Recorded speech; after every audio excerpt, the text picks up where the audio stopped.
Hello दोस्तों, कैसे हैं आप सब। स्वागत है आप सभी का कॉमिक वर्ल्ड 2.0 पर। तो चलिए दोस्तों, शुरू करते हैं लच्छू तांत्रिक का 8वां भाग।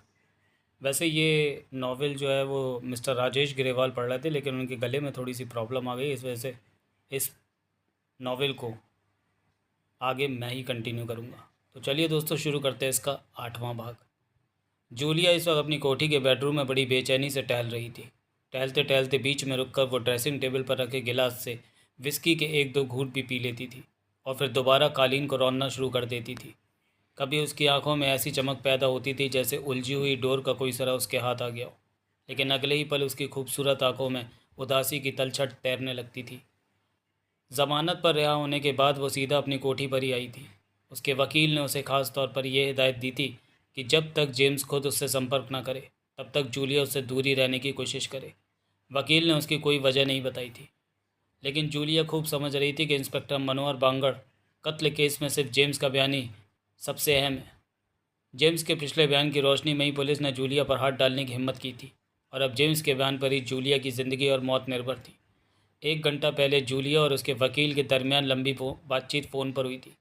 वकील ने उसे यकीन दिलाने की कोशिश की थी कि वो उसे फांसी के फंदे से ज़रूर बचा लेगा, लेकिन इसके लिए उसे भरी अदालत में जेम्स के चरित्र को दागदार साबित करना होगा। इसके पीछे वकील का पॉइंट था कि वो जज को ये यकीन दिला सकता था कि जेम्स ने महज अपनी अय्याशियों को जारी रखने के लिए एक सोची समझी योजना के तहत जूलिया को फंसाने की कोशिश की थी।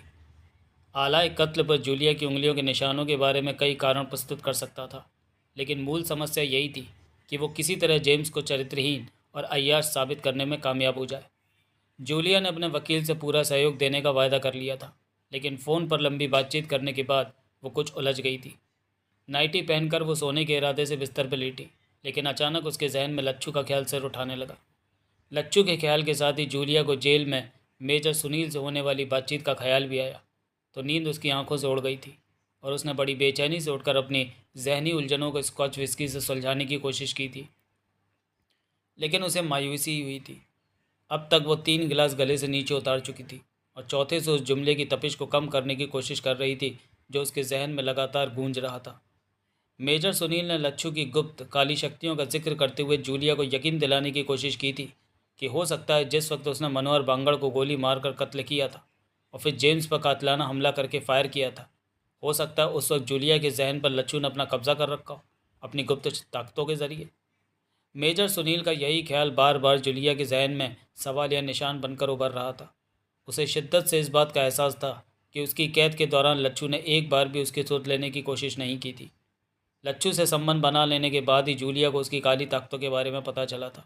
उसने लच्छू से कहा था कि वो अपनी काले जादू की ताकत का इस्तेमाल करके जेम्स का दिमाग ज़रा ठिकाने लगा दे, जो उसके और लच्छू के संबंधों पर कई बार भड़क चुका था। लच्छू ने वादा भी किया था कि वो जेम्स को ऐसा सबक देगा कि वो दोबारा कभी जूलिया के निजी मामले में हस्तक्षेप की हिमाकत नहीं करेगा, लेकिन लच्छू ने अपना वादा पूरा नहीं किया था। लच्छू के बाद जेम्स ने मनोहर बांगड़ के मामले में जूलिया को आड़े हाथों लेने की कोशिश की थी, मगर लच्छू ने जेम्स के खिलाफ कोई कदम नहीं उठाया था, जबकि वो बहुत सारी शक्तियों का मालिक था और अगर चाहता तो जेम्स को अच्छा सबक सिखा सकता था। जूलिया को वो रात अच्छी तरह याद थी जब वो शमशान में लच्छू की इच्छा पूरी करने के लिए तैयार हो गई थी। उस रात एक शख्स गलती से शमशान की तरफ आ गया था। लच्छू के आनंद में विघ्न पड़ा था तो उसकी शैतानी ताकतें जाग उठी थी।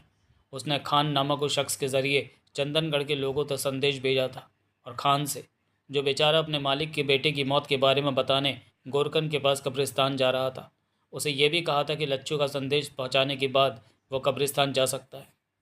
उस वक्त जूलिया लच्छू की बात का अर्थ नहीं समझ सकी थी, लेकिन दूसरे दिन जब उसे पता चला था कि खान रात को ही मौत का शिकार हो गया है और मरने के बाद उसका पूरा जिस्म हैरत अंगेज ढंग से कोयले की तरह काला पड़ गया, तो उसे लच्छू की ताकतों का यकीन आ गया था। जूलिया ने चौथा पैक खत्म किया और दोबारा बिस्तर पर गिर पड़ी। नशे से उसका पूरा वजूद चकरा रहा था, लेकिन लच्छू का ख्याल किसी प्रेत की तरह उससे चिपट गया था। अचानक जूलिया के जहन में एक नया ख्याल बिजली की तरह कौंध गया।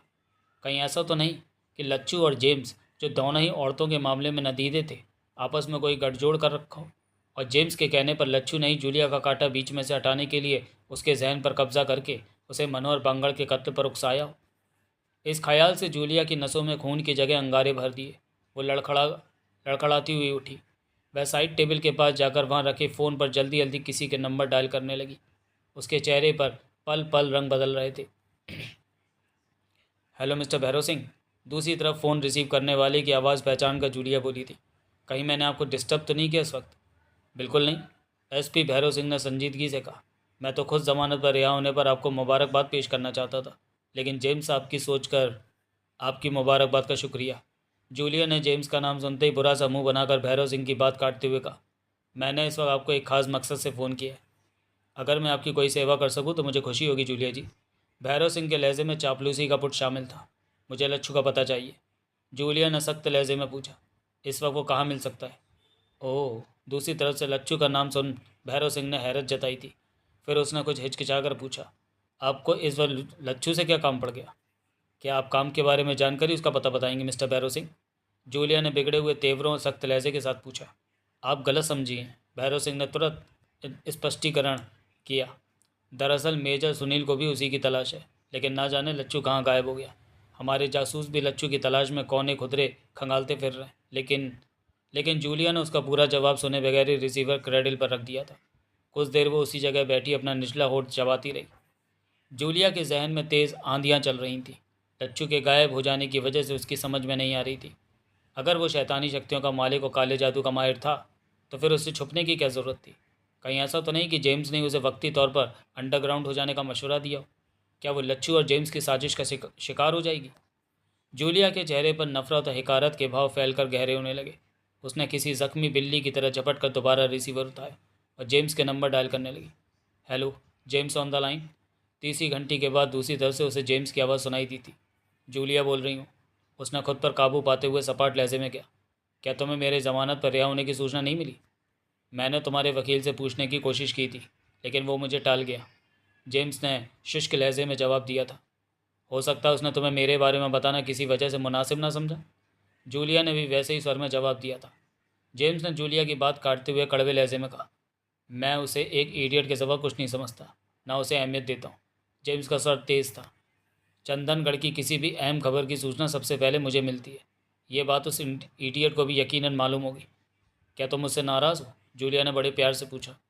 नहीं, लेकिन मुझे अफसोस है कि तुमने भी मुझे अपनी रिहाई की सूचना देरी से दी, क्योंकि मेरी इन्फॉर्मेशन के मुताबिक तुम्हें जेल से रिहा हुआ पूरे 14 घंटे गुजर चुके हैं। मैं सोच रही थी कि शायद तुम मुझे फ़ोन करने में पहल करोगे, लेकिन जूलिया ने जानबूझकर बात अधूरी छोड़ दी थी। जो कुछ हो गया उसे भूल जाओ, जेम्स ने बदले हुए लहजे में कहा। मैं तुम्हारे पास पहुंच रहा हूँ। मुझे तुमसे कुछ अहम और ज़रूरी बातें करनी है। मैं तुम्हारा इंतज़ार करूँगी, जूलिया ने दबी ज़ुबान से कहा। फिर वो रिसीवर क्रेडिल पर रखकर उठ खड़ी हुई। उसकी निगाहों में चिंगारियाँ सी नाच रही थीं। गुदाज गुलाबी होंठों पर हिकारत भरी मुस्कुराहट मचल रही थी। उसने अपने लिए 5वां गिलास तैयार किया और एक ही घूंट में उसे गले से नीचे उतारती चली गई। गिलास खाली करके उसने खटाक से वापस रखा। फिर वो उठी और बाहर गेट पर खड़े सशस्त्र गार्ड के पास पहुंची। गार्ड ने उसे देखते ही सैल्यूट ठोका था और तन कर खड़ा हो गया था। सुनो, जूलिया ने कहा, ध्यान से ड्यूटी करना और जेम्स के अलावा किसी भी दूसरे शख्स को अंदर नहीं जाने देना। शराब की अधिकता ने जूलिया के बिखरे हुए जहन को समेटने की बजाय कुछ और झंझोड़ दिया था। ड्रेसिंग टेबल के सामने खड़े होकर उसने बालों को ब्रश किया और अपने खूबसूरत जिस्म को विभिन्न कोणों से परखने लगी। वो अब भी हज़ारों में एक थी। उसके उत्तेजक उभार अब भी किसी मर्द को लट्टू कर देने की पूरी क्षमता रखते थे। कुछ देर तक वो आईने के सामने खड़ी अपने आप से बातें करती रही। फिर उसने अपनी नाइटी भी उतार कर फेंक दी और नंगी ही टहलने लगी। जूलिया के कदमों की लड़खड़ाहट बढ़ती जा रही थी, लेकिन जूलिया इससे लापरवाह कालीन को रौंदती हुई कमरे में टहल रही थी। जूलिया को ज़्यादा देर तक जेम्स का इंतज़ार नहीं करना पड़ा। 15-20 मिनट बाद ही बेडरूम के दरवाजे पर विशेष ढंग से होने वाली दस्तक ने जूलिया को जेम्स के आगमन की सूचना दे दी। जूलिया के होठों पर मुस्कुराहट फैल गई। आगे बढ़कर उसने दरवाजे के बोनट खोल दिए। जेम्स ने उसके जिस्म को लिबास की कैद से आज़ाद देखा तो हक्का बक्का रह गया। उसे उम्मीद नहीं थी कि जूलिया इस अंदाज में भी उसका स्वागत कर सकती है, लेकिन उसे इससे ज़्यादा सोचने समझने का मौका नहीं मिल सका। जूलिया ने बड़ी उतावली सेक्सी प्रेमिका की तरह उसके गले में बाहें डालकर बड़ी प्रेम से कहा, जेम्स, तुम मेरा पहला और आखिरी प्यार हो। तुमसे दूर रहकर मैं ज़िंदा नहीं रह सकती। प्लीज़ मुझसे दूर मत जाया करो। मैं कहाँ दूर था जूलिया, जेम्स ने गहरी निगाहों से जूलिया की तरफ देखते हुए कहा। तुम खुद ही मुझे बताए बगैर यहाँ आकर छिप गई थी। नहीं, तुम झूठे हो। तुम मुझसे मिलना नहीं चाहते थे। जेम्स, ऐसे निर्दयी मत बना करो। अपनी अफसरी ऑफिस में ही छोड़ाया करो। तुमने ज़रूरत से कुछ ज़्यादा ही पी लिया जूलिया। जेम्स उसे सहारा देकर बेड तक ले जाने लगा। तुम्हें कुछ पता नहीं रहता कि स्कॉच पीकर तुम क्या क्या करने लगती हो। अपने आप को संभालने की कोशिश करो जूलिया। इतनी शराब। नहीं, मुझे होश में लाने की कोशिश मत करो, जूलिया ने तेज़ी से जेम्स की बात काट कर कहा। फिर 2 कदम चलकर वो लड़खड़ाई और जेम्स से लिपट गई। मुझे अपनी मजबूत बाहों में लपेट लो, समेट लो, उसने बहके हुए लहजे में कहा। मैं तुम्हारे सीने की गहराइयों में सिमट कर खो जाना चाहती हूँ। किस्मत ने मुझे ना जाने क्या क्या रंग दिखाए, बस एक तुम्हारा ही सहारा था जो। ओके ओके, जेम्स ने जूलिया के गाल पर चुम्बन लेते हुए कहा। फिर वो उठकर बाथरूम में चला गया। जेम्स जब बाथरूम से वापस आया तो उसके जिस्म पर सिर्फ ड्रेसिंग गाउन ही नज़र आ रहा था। वो जूलिया के करीब पहुंचकर बोला, आज हम एक दूसरे से अपने प्यार का इजहार भरपूर अंदाज में करेंगे। फिर उसने जूलिया के साथ लेटते हुए उसके खूबसूरत और भरपूर जिस्म को अपनी बाहों में समेट लिया। हम सारी रात जश्न मनाएंगे, जूलिया ने इससे भी आगे बढ़कर नशीली आवाज़ में कहा। हाँ, आज हम एक दूसरे से कुछ नहीं छुपाएंगे, अपनी गलतियों को खुलकर स्वीकार करेंगे। और तुम मुझे ये बताओगी कि तुमने लच्छू को कहाँ छिपा रखा है। क्यों, कहाँ गया लच्छू, जेम्स ने चौंक कर पूछा। यही तो तुम बताओगे, जूलिया ने बदले हुए लहजे में कहा। जेम्स जूलिया के बदले हुए लहजे से कुछ और चौंका, लेकिन शायद उसे संभलने में देर हो चुकी थी। जूलिया दूसरी करवट लेकर फुर्ती के साथ बेड से नीचे उतर गई थी। जूलिया के हाथ में दबी लेडीज़ पिस्टल की नाल जेम्स के सीने की तरफ उठी हुई थी और उसकी आंखों में नफरत और हिकारत की चिंगारियां निकल रही थीं। जेम्स के हाथों के तोते उड़ गए थे, लेकिन वो खुद पर काबू पाकर सख्त आवाज़ में बोला, होश में आओ जूलिया, तुम्हें ज़रूर किसी ने बहकाने की कोशिश की है मेरे खिलाफ। ये क्या हो गया तुम्हें अचानक? रूखी सूखी और बोरियत भरी बातें मत करो जेम्स डार्लिंग, जूलिया ने जहरीले लहजे में कहा। मुझे अपने झूठे प्यार का यकीन दिलाते रहो। ये तुम क्या, जेम्स हकलाया। अभी तुम कह रहे थे कि आज हम एक दूसरे से प्यार का भरपूर इजहार करेंगे, सारी रात जश्न मनाएंगे, वगैरह वगैरह। जेम्स तेज़ी से बोला। जूलिया, इस वक्त तुम नशे में हो, मेरी बात समझने की कोशिश करो। क्यों, जूलिया गुर्राई।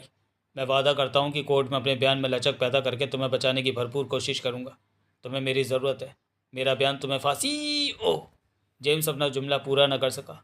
जूलिया की चलाई हुई पहली गोली उसके सीधे बाजू में लगी तो वह करा उठा था। खुद को बचाने की कोशिश में जेम्स ने छलांग लगाकर एक तरफ हट जाना चाहा, लेकिन उसके सितारे गर्दिश में थे। ऑटोमेटिक पिस्टल से निकली दूसरी गोली जेम्स की कनपट्टी पर लगी। जेम्स लड़खड़ाता हुआ कालीन पर ढेर हो गया। उसके बाजू और सीने से उबलता हुआ खून कालीन में समा रहा था। कुछ देर तो वो हाथ पांव मारता रहा, उसके बाद ज़िंदगी की कैद से आज़ाद हो गया। जूलिया हकारत से दांत निकाल कर मुस्कुराई। I love you James dear. हम इस दुनिया में एक दूसरे के वफादार नहीं रह सके, लेकिन शायद दूसरी दुनिया में हमें फिर एक दूसरे की ज़रूरत पड़े। मैं भी जल्दी तुम्हारे पास आने की कोशिश करूँगी, प्लीज़ मेरा इंतज़ार करना जेम्स। जेम्स को मारने के थोड़ी देर बाद ही जूलिया फ़ोन पर मेजर सुनील से बात कर रही थी। उसका लहजा बहुत ही शांत और सामान्य था। मेजर, मैं तुम्हें इसी वक्त अपनी कोठी पर आने का कष्ट दूंगी। कुशल तो है मिसेस जूलिया, मेजर सुनील ने पूछा था। यहाँ जेम्स की लाश तुम्हारी प्रतीक्षक है, जिसे मैंने गोली मार दी है। आप मजाक कर रही हैं मिसेस जूलिया, मेजर ने चकरा कर पूछा था। नहीं, मैं मजाक नहीं कर रही, जूलिया ने गंभीर लहजे में कहा। तुम अपने आदमियों के साथ यहाँ आकर मेरे बयान की पुष्टि कर सकते हो, मगर मगर ये सब हुआ कैसे? मेजर अब भी चकरा रहा था। अपनी निजी ज़िंदगी के बारे में मैं सिर्फ इतना ही बता सकती हूँ कि हम दोनों एक दूसरे के प्रति वफादार नहीं थे। जेम्स की मौत का मुझे कोई भी दुख या अफसोस नहीं है। मैंने जो कुछ किया बहुत सोच समझ कर किया है। हम जिस मुक्त माहौल में रहते हैं वहाँ किसी भी हकीकत को स्वीकारने में शर्मिंदगी नहीं महसूस होती। मैंने जेम्स को क्यों मारा, इस सवाल का जवाब मैं तुम्हें नहीं दूंगी। उसके बाद कुछ देर लाइन पर खामोशी छाई रही। इस तरफ जूलिया शायद कुछ आगे कहने के लिए शब्दों की तलाश कर रही थी, और दूसरी तरफ मेजर सुनील शायद इस अचानक पैदा हो जाने वाली स्थिति के बारे में सोच रहा था। फिर जूलिया ने ही कहा, मैं जेम्स का कत्ल करना स्वीकार कर चुकी हूँ, लेकिन ये गलत है कि मैंने इंस्पेक्टर मनोहर बांगड़ का कत्ल किया है या उस वक्त जेम्स पर गोली चलाने की कोशिश की थी। तो फिर वो सब किसने किया था? मेजर सुनील ने चौंक कर पूछा था। हो सकता है इस मामले में तुम्हारा वो ख्याल ही सही हो कि लच्चू ने अपनी शैतानी ताकतों द्वारा मेरे जहन पर कब्जा कर लिया हो। मैंने जो कुछ किया उसमें मेरे इरादे से ज़्यादा उस बास्टर्ड के जादू का हाथ रहा। हम आ रहे हैं, मेजर ने जल्दबाजी में कहा था। ठीक है मेजर, मैं तुम्हारा इंतज़ार करूँगी।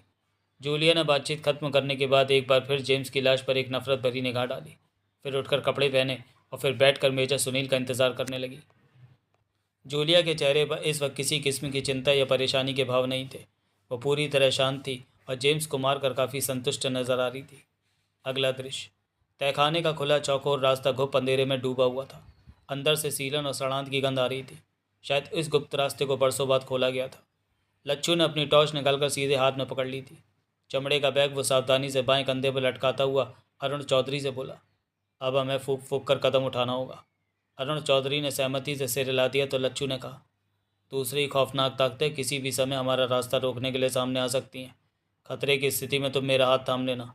और मुझसे अलग होने की कोशिश ना करना सरकार, वरना तुम्हारे जीवन की ज़मानत कोई भी नहीं दे सकेगा। अरुण चौधरी ने कुछ सोचते हुए ठोस आवाज़ में जवाब दिया, मैं डर नहीं रहा हूँ लच्छू, मगर यह भी हकीकत है कि रहस्य में गुप्त ताकतों से मुकाबला करना मेरे बस की बात नहीं है। फिर वह रुका और थोड़ी देर बाद एक गहरी सांस लेकर बोला, क्या तुम अपने जादू मंत्र से आने वाली रुकावटों को दूर नहीं कर सकते लच्छू? लच्छू के होठों पर गर्वीली मुस्कुराहट फैल गई। चिंता मत करो अरुण भाई, तुम मेरी शरण में हो। मैं क्या कर सकता हूँ और क्या नहीं, इसका जवाब आने वाला समय देगा। तुम केवल इस बात का ध्यान रखना कि मेरे और किसी खतरे के दरमियान आने की हीरोगिरी वाली कोई बेवकूफ़ी ना करना। फिर लच्छू ने टॉर्च रोशन करके उस खुफिया रास्ते की तरफ देखा। वो लकड़ी की धूल भरी सीढ़ियाँ थी जो गोलाई में बल खाती हुई नीचे उतर रही थी। लच्छू ने कोई मंत्र पढ़कर अपने और अरुण चौधरी पर फूका, फिर ज़ोर से चीखा, जय भवानी, जय भोले शंकर। उसके बाद वो सीढ़ियों पर कदम जमाता हुआ नीचे उतरने लगा। टॉर्च की रोशनी का दायरा अंदर फैले घुप अंधेरे को दूर करने में असमर्थ था। जैसे जैसे वो सीढ़ियाँ उतरते जाते थे, सीलन और बदबू का एहसास भी बढ़ता जा रहा था। लच्छू आगे आगे था और अरुण चौधरी ने उसकी हिदायत के मुताबिक उसके कंधों पर अपने दोनों हाथ जमा रखे थे। इसी तरह वो सीढ़ियाँ उतरते रहे। करीब 20-25 सीढ़ियाँ उतरी होंगी उन्होंने कि तहखाने का खुफिया रास्ता तेज़ गड़गड़ाहट के साथ दोबारा बंद हो गया था। वो कोई ऑटोमेटिक सिस्टम था जिसने उस खुफिया रास्ते को नियत समय के बाद खुद ही बंद कर दिया था। वो दोनों सीढ़ियाँ उतरते उतरते चौंके थे और उनके कदम भी खुद ब खुद ही थम गए थे। हैरत की बात है, अरुण चौधरी ने कहा, सदियों पुराना ऑटोमेटिक मैकेनिज्म अभी तक सही तरीके से काम कर रहा है। लच्छू ने जवाब देने के बजाय दोबारा सीढ़ियाँ उतरनी शुरू कर दी थी। शायद वो कोई मंत्र पढ़ रहा था और बीच में बोलना उसने उचित नहीं समझा था। अरुण चौधरी ने भी चुप्पी साध ली, लेकिन 10-12 सीढ़ियाँ उतरने के बाद उन्हें एक बार फिर रुकना पड़ गया। किसी दूसरे ऑटोमेटिक मैकेनिज्म से अचानक घुप अंधेरा तेज़ रोशनी से छट गया था। लच्छू और अरुण चौधरी ने एक साथ माहौल का जायज़ा लिया।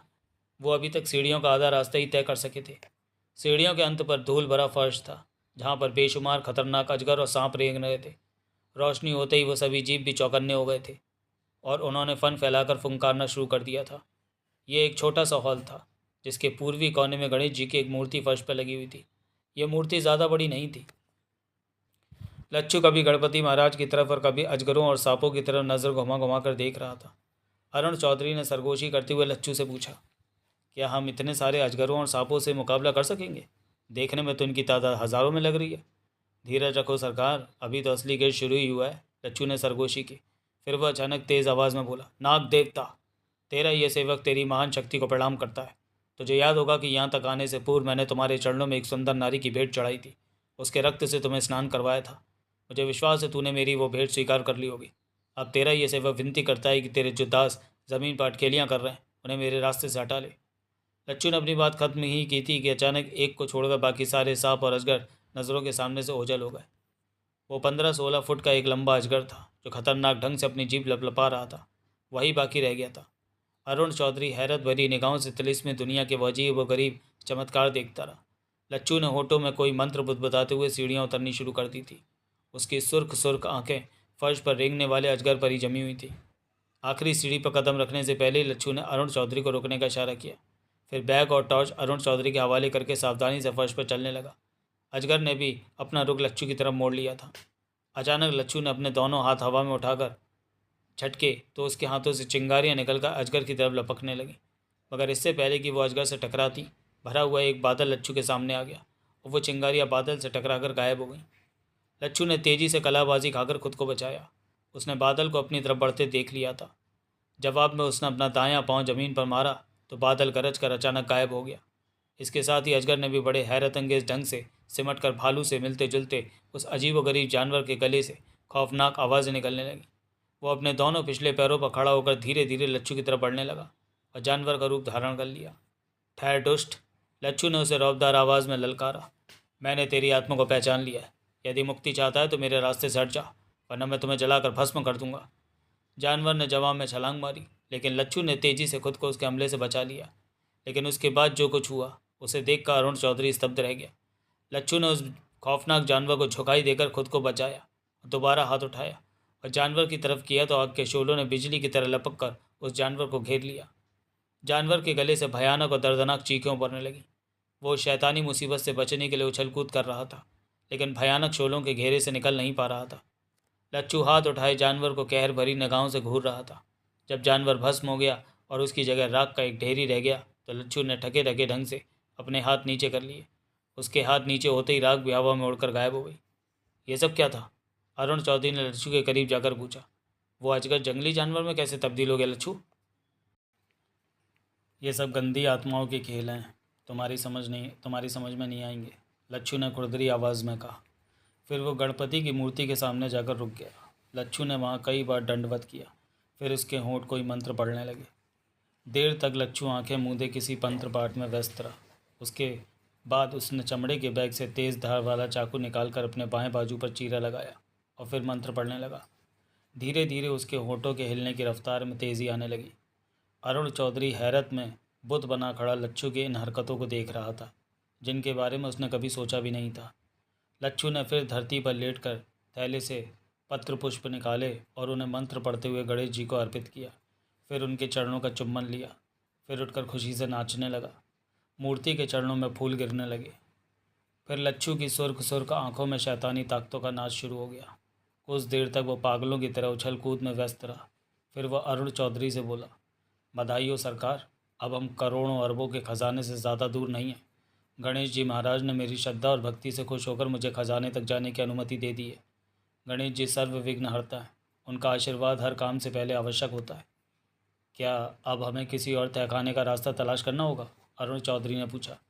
कुछ कठिनाइयाँ तो भोगनी पड़ेंगी सरकार, लच्छू ने सामान्य स्वर में कहा, मगर तुम बिल्कुल मत घबराओ, तुम्हारे साथ लच्छू है, महान तांत्रिक लच्छू। जवाब देने के बाद लच्छू झुककर उस जगह से मिट्टी साफ करने लगा जहाँ पर मूर्ति के चरणों में पड़े फूल गिरे थे।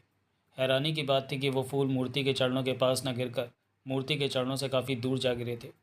धूल मिट्टी हटने के बाद फर्श पर कीमती पत्थरों की चौकोर और तिकोनी सिलें नजर आने लगी थीं, जिन्हें बड़ी सफाई से तराश कर बड़ी दक्षता से क्रमवार फर्श पर लगाया गया था। लच्छू के हाथ मशीनी अंदाज में चल रहे थे।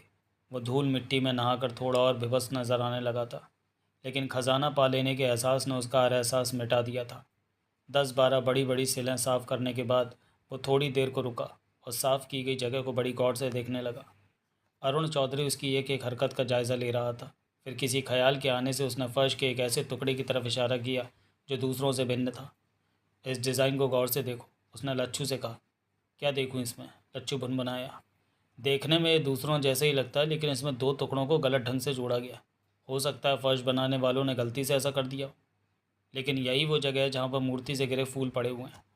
ठीक कह रहे हो तुम अरुण भाई, लच्छू ने उस टुकड़े को देखते हुए प्रसन्नता से कहा। यही वो आखिरी पड़ाव है जिसे तय करने के बाद हमारे सारे सपने पूरे हो जाएंगे। अरुण चौधरी थोड़ी देर और उस टुकड़े को गौर से देखता रहा, फिर बोला, क्या हमें इस टुकड़े को उखाड़ना होगा? लच्छू के चेहरे पर इस वक्त गहन गंभीरता के भाव उभरे हुए थे।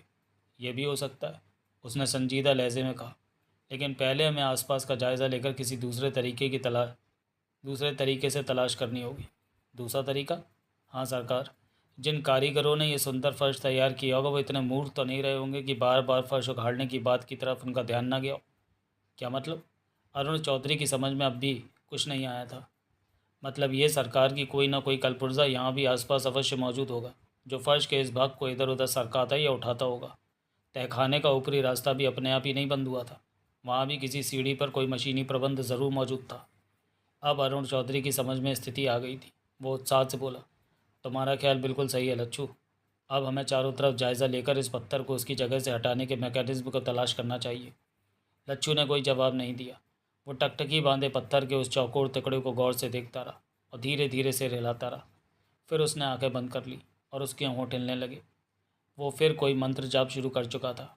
शायद वो अपने मंत्रों के कैदी भूत प्रेतों को अपनी मुश्किल का हल करने के लिए पुकार रहा था।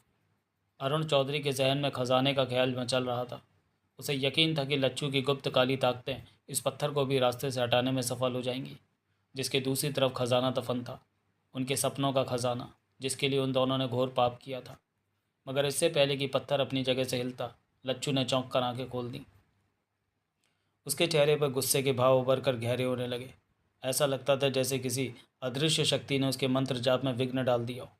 उसने घूमकर बड़ी तेजी से चारों तरफ का जायज़ा लिया, फिर एक तरफ नज़रें जमा कर खड़ा हो गया। उसका अंदाज़ा ऐसा था जैसे इच्छित चीज़ उसे नज़र आ गई हो, जिसे देखने के लिए वो बार बार चारों तरफ नज़र घुमा रहा था। क्या बात है? अरुण चौधरी ने उससे मुखातिब किया। तुम इतने गौर से उधर उधर क्या देख रहे हो? कोई खास बात नज़र आ रही है?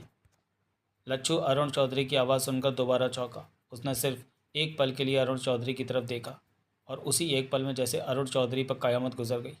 जो लच्छू के जवाब का प्रतीक्षक था कि किसी अदृश्य शक्ति ने उसे गोली भरकर ऊंचा उठाया और इतनी जोर से उछाला कि वो हवा में उड़ता हुआ दूर फर्श पर जा गिरा। अरुण चौधरी की सारी हड्डियां कड़कड़ा उठी। खौफ और दहशत से अरुण चौधरी को अपना खून रगों में जमता हुआ महसूस हुआ। वो बुज़दिल या डरपोक नहीं था। जिस शक्ति ने उसे खिलौने की तरह उठाकर दूर फेंका था, वही उसका गला घोट कर उसे मौत के घाट भी उतार सकती थी। अदृश्य ताकतों से लड़ना किसी के भी बस की बात नहीं होती, चाहे वो कितना भी बहादुर क्यों ना हो। इस ख्याल के साथ ही मौत की भयानक कल्पना भी उसकी आंखों में नाचने लगी। वो अभी पूरी तरह संभल भी ना पाया था कि बिजली का तेज कड़ाका हुआ और आग का एक दायरा चकराता हुआ उसके चारों तरफ फैल कर गायब हो गया। फिर लच्छू की आवाज़ अरुण चौधरी के कानों से टकराई। जहाँ खड़े हो वहीं जमकर खड़े रहो। अपनी जगह से हटने की कोशिश करोगे तो बेमौत मारे जाओगे सरकार। ज़रा होशियारी से काम लो। अरुण चौधरी ने कराहते हुए दूर से लच्छू की तरफ देखा, जो दोनों हाथ हवा में इस तरह चला रहा था जैसे कोई माहिर लठबाज किसी दुश्मन से मुकाबला कर रहा हो। थोड़ी देर लच्छू इसी तरह हवा में अदृश्य लठ चलाता रहा। फिर उसने हाथ रोक लिए और मुंह उठाए गरज कर बोला, तुझे भवानी की सौगंध है, तू जो कोई भी है सामने आकर मुकाबला कर। जवाब में कोई आवाज़ नहीं उभरी। फिर फ़ौरन ही जिस जगह पर लच्छू खड़ा था वहाँ पर छत के अंगारों की बारिश शुरू हो गई, लेकिन अंगारे लच्छू के जिस्म से टकराने के बजाय उसके चारों तरफ दूर दूर गिरने लगे। शायद लच्छू ने अपने चारों तरफ कोई सुरक्षा घेरा खींच रखा था। तू अगर कोई पवित्र आत्मा है तो मैं तुझे तेरे धर्म की सौगंध देता हूँ, मर्दों की तरह सामने आ जा या फिर मेरा रास्ता रोकने का विचार मन से निकाल दे। लच्छू ने दोबारा ऊंची आवाज़ में कहा। इस बार जवाब में दरो दीवार इस तरह लरजने लगे जैसे भूचाल ही आ गया हो। लच्छू अपनी जगह लड़खड़ा कर औंधे मुँह फर्श पर गिरा। उसने उठने में हैरत भरी फुर्ती दिखाई, लेकिन अब उसकी आंखों में भी चिंता की परछाइयाँ झलक रही थीं।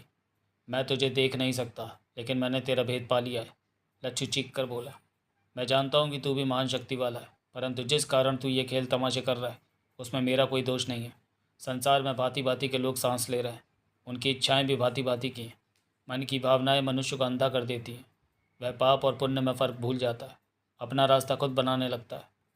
कहकर लच्छू थोड़ी दूर रुका और फिर किसी दार्शनिक के से स्वर में बोला, मनुष्य के भाग्य में क्या लिखा है, उसका अंत क्या होगा, ये केवल उसी को मालूम है जो आकाश पर बैठा कठपुतलियों की डोरियां हिला रहा है।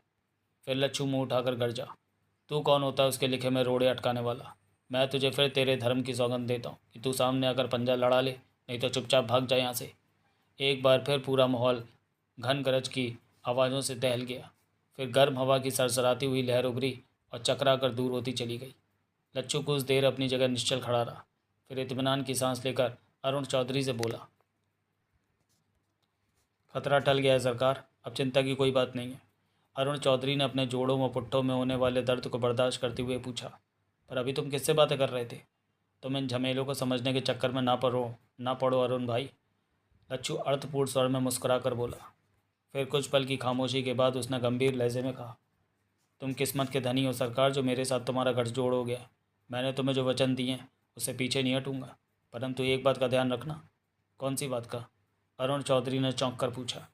यही कि खजाना आधा आधा बांट लेने के बाद हमारे रास्ते अलग हो जाएंगे। तुम कभी भूल कर भी मुझे तलाश करने की कोशिश ना करना, वरना बड़े जंजाल में फंस जाओगे। अरुण चौधरी ने कुछ कड़क लहजे में कहा। मैं तुम्हारी बात का मतलब नहीं समझा लच्छू। लच्छू का लहजा और स्टाइल इस बार अरुण चौधरी को पसंद नहीं आ रहा था। लच्छू ने सपाट आवाज़ में जवाब दिया, ज़्यादा जानकारी भी जीवन का रोग बन जाती है। क्या मतलब? कल क्या होगा, क्या होने वाला है, इसे जानने की क्षमता प्राप्त करने के लिए मनुष्य को कठिन तपस्या करनी पड़ती है। अभी तुमने केवल मेरी आवाज़ ही सुनी थी। दूसरी तरफ से कौन बोल रहा था और क्या कह रहा था ये केवल तुम्हारा से केवल लच्छू ही सुन सका है। अब अरुण चौधरी के माथे पर बल पड़ गए। वो थोड़ा सख्त लहजे में बोला, लच्छू, क्या मैं ये समझूं कि आधा खजाना हाथ से निकल जाने का ख्याल तुम्हें परेशान कर रहा है और तुम हमारे समझौते पर पछता रहे हो? लच्छू ने एकदम पैंतरा बदला और मुस्कुराकर बोला, कैसी बातें कर रहे हैं सरकार। धन दौलत को आपका ये सेवक केवल हाथ का मैल समझता है। धन की महिमा भी है, लेकिन वो सबसे बड़ी चीज़ नहीं है। लेकिन उसके पैंतरा बदल लेने के बाद भी अरुण चौधरी के तेवर पहले जैसे ही रहे। उसकी त्योरी चढ़ी हुई थी और वो संजीदा लहजे में बोला, तुमने कहा था कि खून से भीगी रुई प्राप्त करना तुम्हारे बस का रोग नहीं है और इसलिए तुम्हें मेरी ज़रूरत का एहसास हुआ था। लच्छू की आंखों में सुर्खी गहरी होने लगी। मैंने जो कुछ कहा था गलत नहीं कहा था। खजाने के कारण हमारा मिलाप ज़रूरी था, उसके बगैर हम दोनों के ही सपने अधूरे रह जाने थे। क्या खजाना हासिल करने के बाद तुम्हें खून से रंगी रुई की ज़रूरत नहीं होगी? अरुण चौधरी ने लच्छू की इच्छा को दोहराया तो लच्छू कसमसा कर रह गया, लेकिन बड़ी जल्दी वो फिर से संभल कर बोला, मैं तुमसे ठिठोली कर रहा था महाराज, तुम सच में बुरा मान गए। जवाब में कुछ सोच कर अरुण चौधरी भी मुस्कुरा दिया। देखने में ऐसा लगा जैसे बात आई गई हो, लेकिन अरुण चौधरी के दिल में लच्छू की तरफ से एक गांठ जरूर पड़ गई थी। अगला दृश्य। जेम्स की मौत ने वो अध्याय बंद कर दिया था जो इंस्पेक्टर मनोहर बांगड़ की मौत से शुरू हुआ था। उसूलन जिस केस पर मेजर सुनील को नियुक्त किया गया था वो भी जेम्स के ताबूत के साथ ही मुर्दा खाने में दफन हो गया था, यानी मनोहर बांगड़ के कत्ल की तफ्तीश। जूलिया ने अपनी गिरफ्तारी के बाद एक बार फिर यही बयान दिया था कि उसने इंस्पेक्टर मनोहर बांगड़ को कत्ल नहीं किया था, लेकिन जेम्स का कत्ल उसने खुशी खुशी कबूल कर लिया था। जूलिया ने विद्वान जज महोदय के सामने बड़ी बड़ी दलीलें पेश की थी। उसने कहा था कि वो जानती है कि कत्ल के जुर्म के इकरार कर लेने के बाद फांसी का फंदा उसका मुकद्दर बन चुका है। उसने बड़ी गंभीरता से इस बात का इजहार भी किया था कि वो दया की भीख नहीं मांगेगी। जब मौत ही उसके लिए आखिरी मंजिल है तो फिर उसे झूठ बोलने की क्या ज़रूरत थी मनोहर बांगड़ के बारे में। मजिस्ट्रेट ने उससे पूछा था कि अगर वो कातिला नहीं है तो फिर आलाए कत्ल पर उसकी उंगलियों के निशान क्यों पाए गए। इस पर जूलिया ने बड़ी मासूमियत से कहा था, मैं नहीं जानती कि उस पिस्टल पर मेरी उंगलियों के फिंगरप्रिंट्स कैसे पाए गए थे। तब जज के आदेश पर जूलिया को एक बार फिर जेल भेज दिया गया था। जेम्स की मौत पर बड़े छोटे अफसरों में कुछ दिन ज़ोरदार चर्चाएं चलती रहीं। उसके बाद धीरे धीरे वो चर्चाएं भी शांत पड़ती चली गई थी, शायद इसलिए क्योंकि जेम्स के कत्ल में उसकी अंग्रेज बीवी जूलिया का ही हाथ था, जो इकबाल जुर्म भी कर चुकी थी। अगर जूलिया की जगह कोई स्थानीय आदमी या औरत होती तो मुमकिन था कि पूरी सरकारी मशीनरी हरकत में आ चुकी होती, मुलजिम को मुजरिम साबित करके फांसी के फंदे तक पहुंचाने के लिए, क्योंकि जेम्स गृह मंत्री का खास आदमी था। मेजर सुनील ने जूलिया के इकबाली बयान के साथ खानापूर्ति के लिए अपनी फाइनल रिपोर्ट तैयार करके दाखिल दफ्तर कर दी थी। सरकारी तौर पर मनोहर बांगड़ कत्ल केस की अब और तफ्तीश की ज़रूरत नहीं रह गई थी, लेकिन मेजर सुनील ने निजी तौर पर केस की पृष्ठभूमि में नज़र आने वाले एक ऐसे रहस्यमय हाथ को महसूस किया था जिसकी वजह से वो इस केस में दिलचस्पी लेने पर मजबूर था। लच्छू के बारे में मेजर सुनील भी बेसर पैर की बेशुमार कहानियां सुन चुका था, लेकिन उन कहानियों को उसने स्थानीय लोगों के अंधविश्वास से जोड़कर ही देखा था। अपनी फौजी संवेदनशील जिम्मेदारियों की वजह से मेजर सुनील के पास इतना वक्त ही नहीं था कि वो इस किस्म की रहस्यमय कहानियों में दिलचस्पी लेता। लेकिन मनोहर बांगड़ के कत्ल के बाद एक बार फिर लच्छू का जिक्र कुछ इस तरह से उसके सामने आया था और उसकी गुप्त काली ताकतों के चर्चे हुए थे कि मेजर सुनील लच्छू में पूरी दिलचस्पी लेने पर मजबूर हो गया था। पहली बार जेल में जूलिया से मुलाकात करने के बाद मेजर सुनील ने खुफिया तौर पर लच्छू की तलाश शुरू करवा दी थी।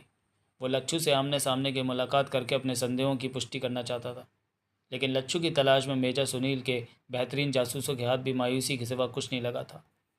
मिलिट्री के जासूसों ने चंदनगढ़ का पूरा इलाका छान मारा था, मगर लच्छू का कहीं नामो निशान नहीं मिला था। पुराने किले की तरफ किसी का ध्यान इसलिए नहीं गया था क्योंकि वहाँ सरकारी गार्ड तैनात थे और वहाँ किसी को भी इजाज़त के बगैर दाखिल नहीं होने दिया जाता था। जेम्स के सिलसिले में जूलिया के इकबाली बयान ने मेजर सुनील को जहनी तौर पर उलझा दिया था। कुछ ऐसे सवाल अधूरे रह गए थे जिन्होंने केस फाइल दाखिल दफ्तर कर देने के बाद भी मेजर सुनील के जिज्ञासु मस्तिष्क को उलझा रखा था। इन सब बातों को ध्यान में रखते हुए मेजर सुनील ने इस बार फिर जेल जाकर जूलिया से मिलने की बात सोची थी। इस वक्त वो अपनी निजी हैसियत से जेल में जूलिया के सामने बैठा उसके चेहरे के भाव पढ़ने की कोशिश कर रहा था। जूलिया को भी उसके आगमन पर ताज्जुब हुआ था। कुछ देर वो मेजर सुनील की आकर्षक शख्सियत को गौर से अर्थपूर्ण ढंग से देखती रही थी, फिर उसने खामोशी तोड़ी थी। मेजर, मैं इस वक्त तुम्हारी इस मुलाकात का मकसद नहीं समझ सकी, उसने उलझे हुए ढंग से कहा। क्या मैं ये समझूं कि तुम मुझसे किसी किस्म की हमदर्दी जताने आए हो या ये पूछने आए हो कि मैंने जेम्स का कत्ल क्यों किया, और अगर किया भी तो उसका इकरार क्यों किया। कुछ रिश्ते ऐसे होते हैं मैडम जूलिया जो इंसान को एक दूसरे में दिलचस्पी लेने पर मजबूर कर देते हैं।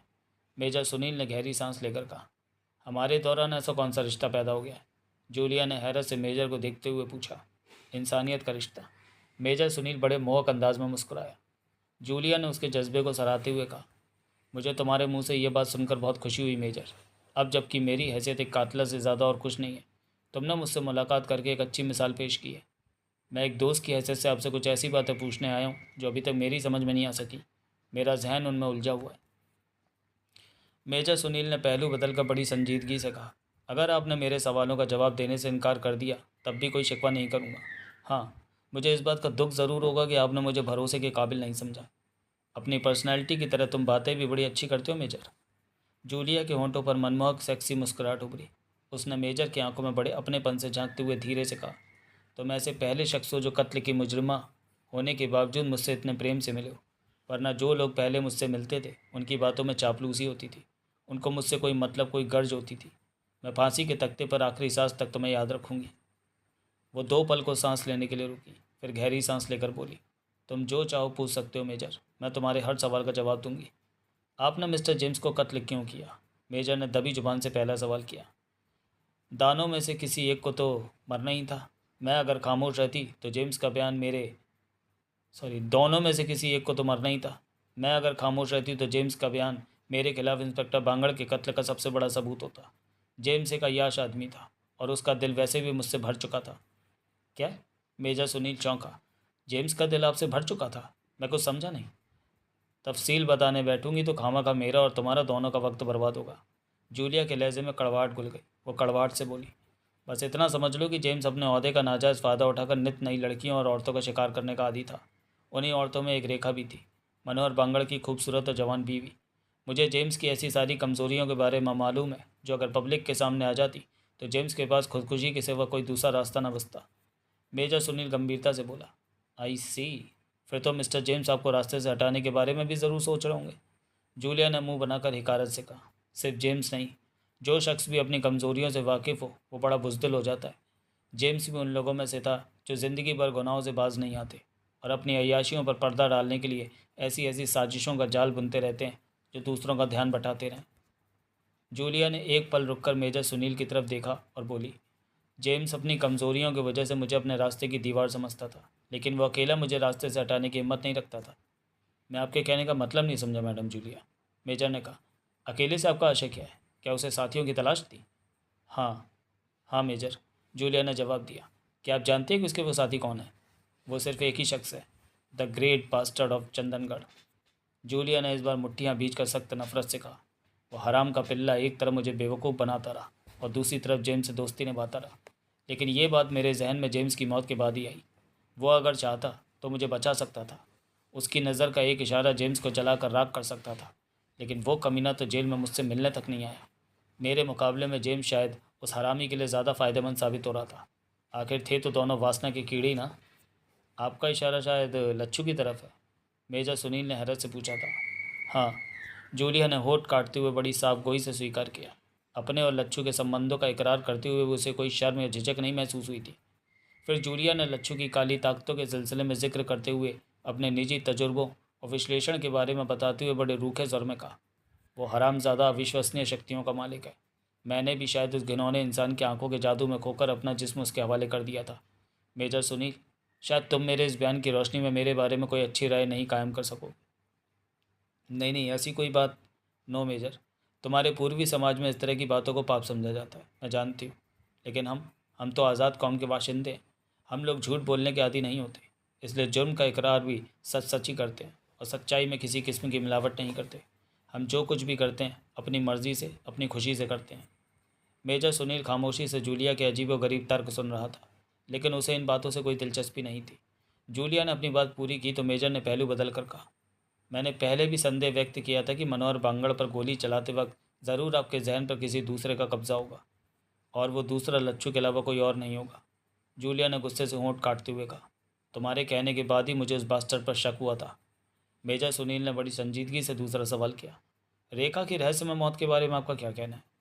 रेखा की मौत में लच्छू का हाथ होगा, जूलिया ने बड़े यकीन से कहा। एक बार उसने मुझे बताया था कि देवी देवताओं को खुश करने के लिए अक्सर उसे जवान औरतों और बच्चों की भेंट भी चढ़ानी होती है। यह उसके जादू का एक हिस्सा है।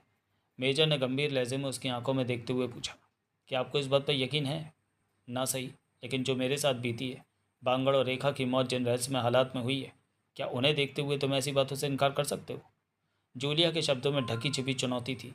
मेजर सुनील ने जूलिया की चुनौती को नज़रअंदाज करते हुए पूछा, आपका क्या ख्याल है, लच्छू इस वक्त कहाँ होगा? जूलिया ने नफरत से नाक चढ़ाकर जवाब दिया, जहन्नुम में। अब जबकि मैं जेम्स के कत्ल की जिम्मेदारी कबूल कर चुकी और जानती हूँ कि फांसी का फंदा या बिजली की कुर्सी मुझे मौत के पास ले जाएगी, मुझे किसी में भी कोई दिलचस्पी नहीं रह गई। आखिरी वक्त में मैं बिल्कुल शांत और बेफिक्र रहना चाहती हूँ।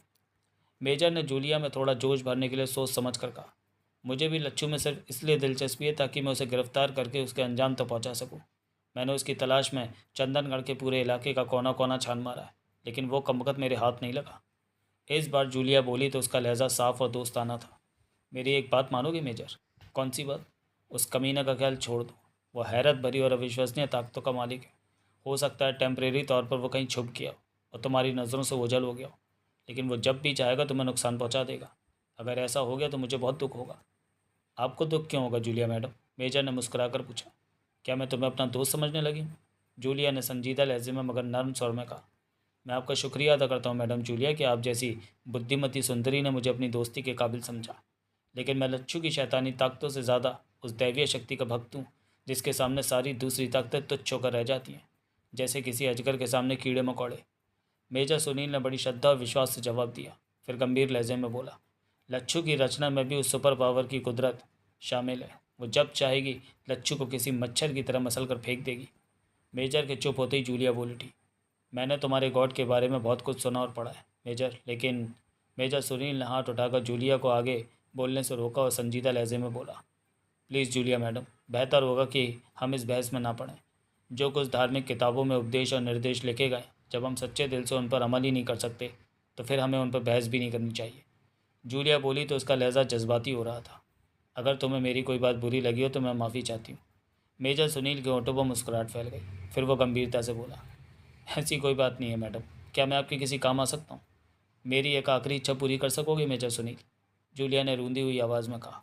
उसकी हसरत भरी नज़रें मेजर के चेहरे पर जमी हुई थी। आप हुक्म दें मैडम। हुक्म नहीं, ये मेरी प्रार्थना है कि फांसी के वक्त तुम मेरी नज़रों के सामने रहो। इसकी वजह जान सकता हूँ मैडम? मेजर सुनील ने संजीदगी से पूछा।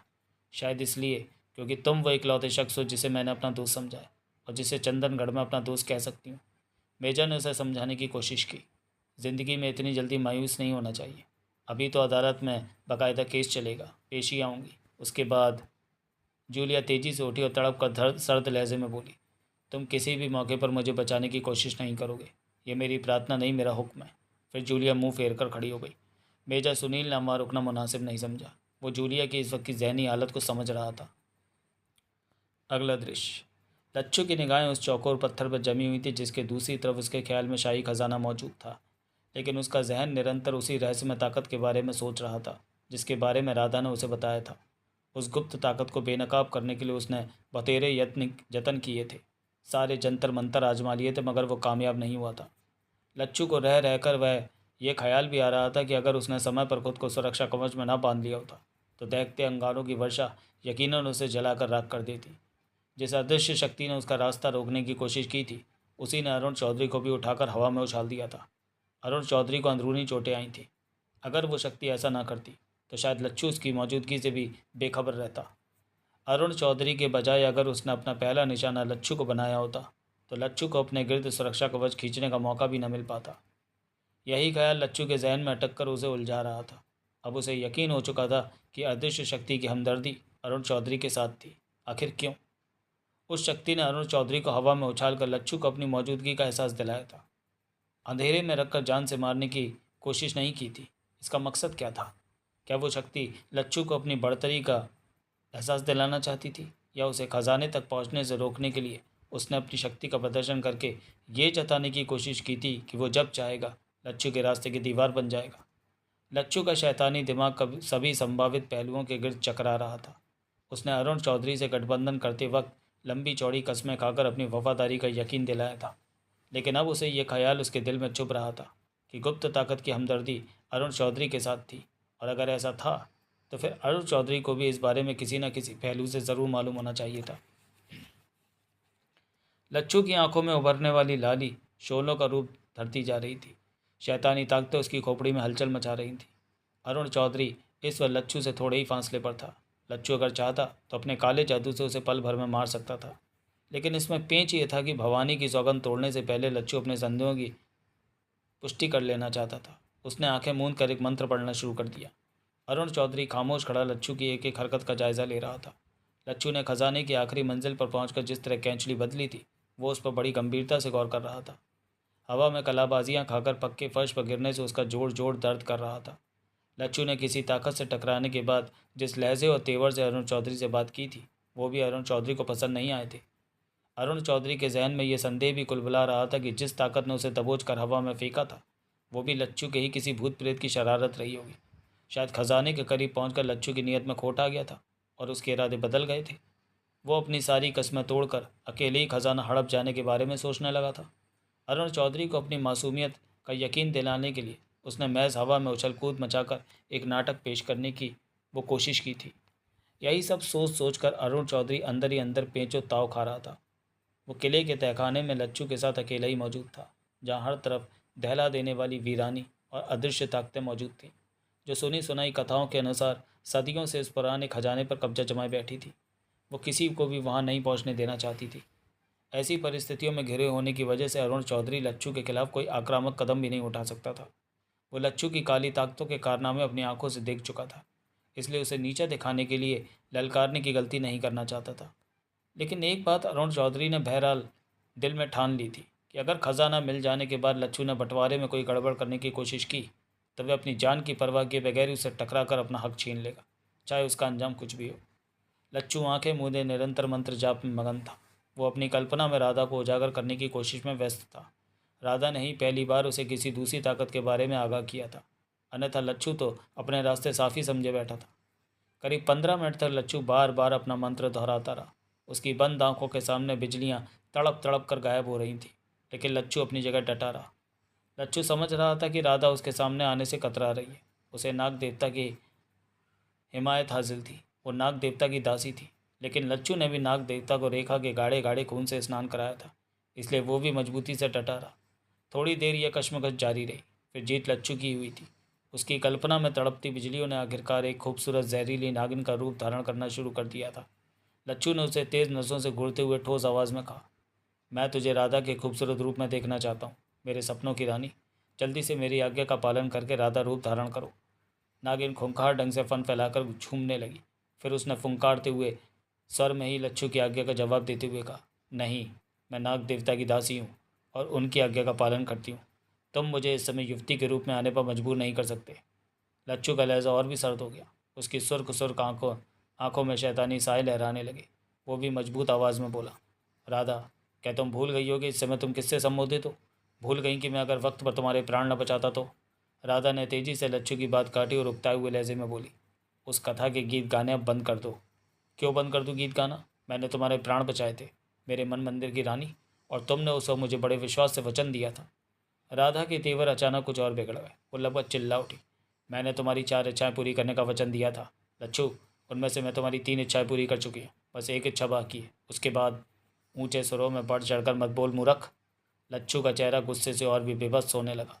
उसकी आंखों की सुर्खी बढ़ने लगी और उसकी सांस तेज़ तेज़ चलने लगी थी। वो कहर भरी आवाज़ में बोला, अगर मैंने अपनी चौथी इच्छा को अपने मन में ही दफन कर लिया तो तेरी आत्मा को कभी भी मुक्ति नहीं मिल सकेगी। लच्छू की बात सुनकर खूबसूरत मगर जहरीली नागिन को एक झटका लगा।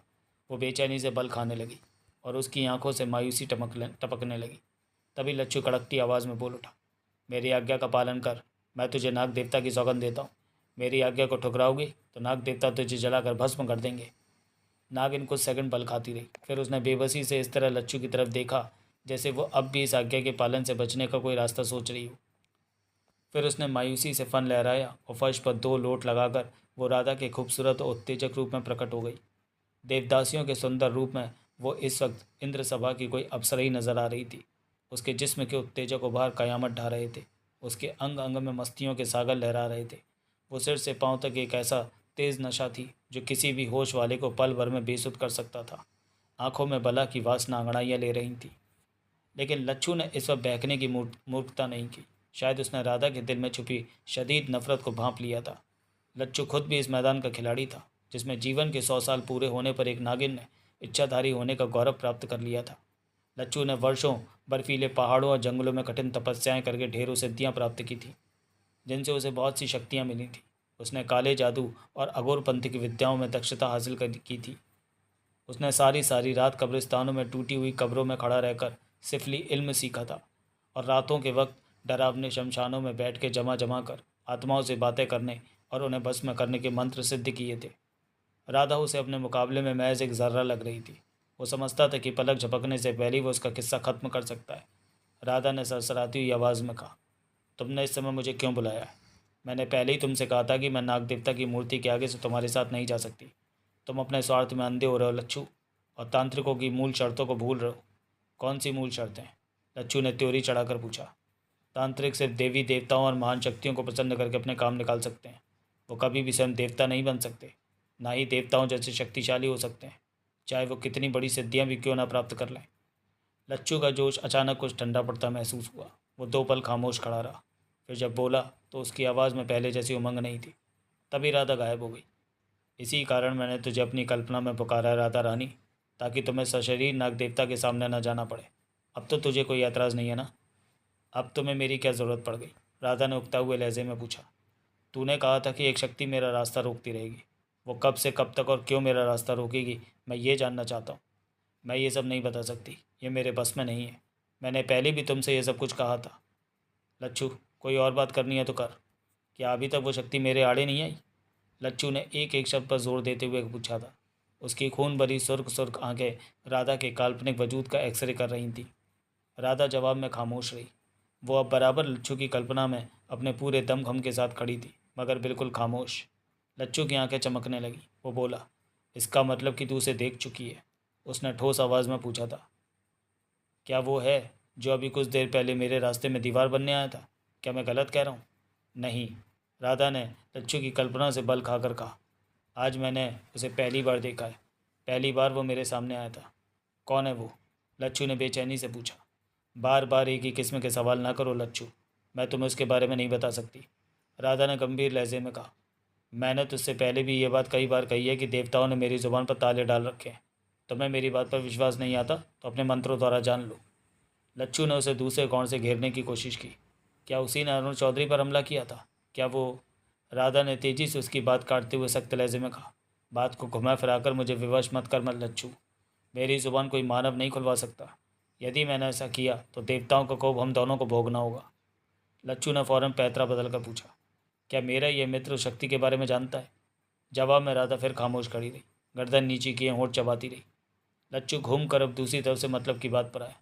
क्या वो दोबारा मुझसे टकराने की कोशिश करेगा राधा रानी? इस बार जवाब देने के बजाय राधा लच्छू की कल्पना से भी गायब हो गई। कल्पना का पर्दा कोरे का कोरा ही रह गया था। काली आंधी का एक भंवर कोने से उठा था और राधा को अपने अंदर समाकर ऊपर की तरफ जाकर गायब हो गया था। लच्छू ने आंखें खोलकर अरुण चौधरी की तरफ देखा। क्या तुम इतनी देर से आंखें बंद किए इस पत्थर को रास्ते से हटाने का मंत्र पढ़ रहे थे? अरुण चौधरी ने गंभीर लहजे में पूछा था। अब लच्छू के भद्दे होठों पर मुस्कुराहट आ गई। धीरज, धीरज रखो सरकार। एक एक करके सारे पत्थर रास्ते से हट जाएंगे।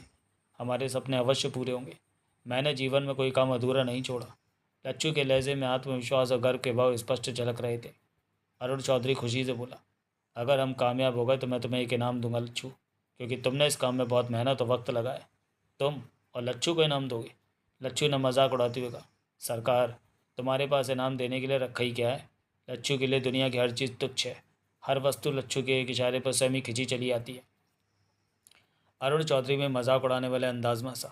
तुम खून से रंगी वो रुई तो भूल ही रहे हो लच्छू, जो मेरे पास सुरक्षित है। रुई का नाम सुनकर लच्छू अचानक गंभीर हो गया। तुम सच कह रहे हो सरकार? रुई के बारे में तुम्हें भूल ही गया था। क्या तुम खून से भीगी वो रुई मुझे दान कर दोगे? अरुण चौधरी ने हालात को देखते हुए खुद पैतरा बदला था। हाँ, मैंने यही फैसला किया लच्छू, उसने गंभीरता से कहा। फिर मैं भी तुम्हें अपनी महान शक्ति का एक चमत्कार दिखाता हूँ, लच्छू ने जोशीले लहजे में कहा। फिर उसने अपने सीने का एक बाल तोड़कर हवा में उछाला तो अरुण चौधरी की आंखें हैरत से खुली की खुली रह गई। एक नर कंकाल हवा में लटका जिंदा इंसानों की तरह हाथ पांव हिलाता नजर आया था उसे। मुझे पहचाना राजपाल? मैं लच्छू हूँ, तुम्हारा पुराना सेवक। लच्छू ने होठों पर जहरीली मुस्कुराहट लाकर कंकाल को मुखातिब किया था। कंकाल की यंत्रणा में डूबी हुई आवाज़ उभरी। मुझ पर दया करो। क्यों? क्यों मेरी आत्मा को चैन नहीं लेने दे रहे? मैं तुम्हारे सामने हाथ जोड़कर प्रार्थना करता हूँ, मुझे क्षमा कर दो। लच्छू जहर बुझी आवाज़ में बोला। कुछ पाने के लिए कुछ खोना भी पड़ता है राजपाल। याद है तुम्हें? तुमने और जमुना ने सांवली के बारे में मेरा अपमान किया था। धर्मचंद को पाने के लिए तुमने जमुना और सांवली को खोना पड़ा था। केवल तुम बाकी रह गए थे। फिर तुमने लच्छू को पुलिस के जाल में फंसाने की कोशिश की तो लच्छू को भी मजबूर होकर तुम्हारी खटिया ही खड़ी करनी पड़ी थी। हवा में लटका नरकंकाल लड़खड़ाया, जैसे बेचैनी से पहलू बदल रहा हो। फिर कमरे में उसकी सरसराती हुई लेकिन खुरदरी और भारी आवाज़ उभरी। वो सब सांसारिक झगड़े थे लच्छू, लेकिन अब तुम किस जन्म का बदला लेने के लिए आत्मा को इस तरह परेशान कर रहे हो? तुम्हारी वजह से सांवली की हड्डियाँ तितर बितर हो गई, इसलिए अब सांवली के बजाय तुम्हारी आत्मा को मेरा एक छोटा सा काम करना होगा, लच्छू ने फुंकारते हुए कहा। कौन सा काम? कंकाल की आवाज़ उभरी। लच्छू ने उस चौकोर पत्थर की तरफ इशारा करते हुए कहा, इस चौकोर पत्थर को इधर उधर करने के लिए यहाँ जो करतब दिखाए गए हैं तुम्हें उनको खोजना होगा, उसके बाद तुम मुक्त हो जाओगे। हड्डियों के कंकाल से कोई आवाज़ नहीं उभरी। वो हवा में लटका इंसानों की तरह कुछ देर इधर उधर चकराता रहा, फिर गणपति की प्रतिमा के पीछे जाकर रुक गया। लच्छू तेजी से लपकता हुआ नर कंकाल के करीब जा पहुंचा। अरुण चौधरी हैरत से यह सब कुछ देख रहा था। निश्चल खड़ा हुआ। नर कंकाल का सीधा हाथ खड़खड़ाता हुआ आगे बढ़ा। हाथ ने गणपति की प्रतिमा के पीछे उनके अंग वस्त्र का एक विशेष भाग हल्के से दबाया तो वह चौकोर पत्थर नीचे की तरफ दबकर एक तरफ सरकता चला गया। साथ ही तेज गड़गड़ाहट गूंजी। लच्छू और अरुण चौधरी दोनों की आंखें खुशी से चमक उठी। नर कंकाल हवा में लटका झूल रहा था।